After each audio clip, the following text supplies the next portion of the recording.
ఎందుకంటే ఇవాళ మీరు మొదలుపెట్టిన ఈ పోరాటం రుణమాఫీ జరిగేదాకా రైతు భరోసా పేరు మీద తప్పకుండా మన పైసలు మనకు వచ్చేదాకా మనకు హక్కుగా రావాల్సిన రైతు బీమా అదే విధంగా అన్నిటికన్నా ముఖ్యంగా కోతలు స్టార్ట్ అయినాయి. చెప్పిండా లేదా రేవంత్ రెడ్డి 500 బోనస్ ఇస్తా అని చెప్పిండా లేదా? చెప్పిండా లేదా? చెప్పిండు. మరి వచ్చినాయి 500 బోనస్ బోగస్ అయింది. పత్తి రైతు చింత అయిపోయిండు. రైతు భరోసాకు దిక్కే లేదు, ఆయన గురిసిక్కే భరోసా లేదు. ఏం రైతు భరోసా? అదే విధంగా రుణమాఫీ కాదు. అందుకే రైతుల కల్లాల కాడికి మనమే పోదాం.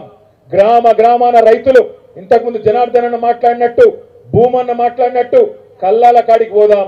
అక్కడ రైతులతోని ప్రభుత్వానికి కథలను అక్కడ ఉండే అధికారులను అడిగిపిద్దాం. ఏమైంది మరి నీ బోనస్? ఏడవాయని 500 అడుగుదాం, నిలదీద్దాం.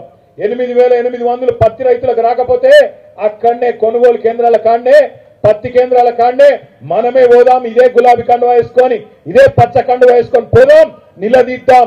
భారత రాష్ట్ర సమితి మాత్రమే కాదు, బీఆర్ఎస్ అంటే భారత రాష్ట్ర సమితి కాదు, భారత రైతు సమితి అనే విధంగా రైతుల పక్షాన ఉండి గట్టిగా కొట్లాడదాం.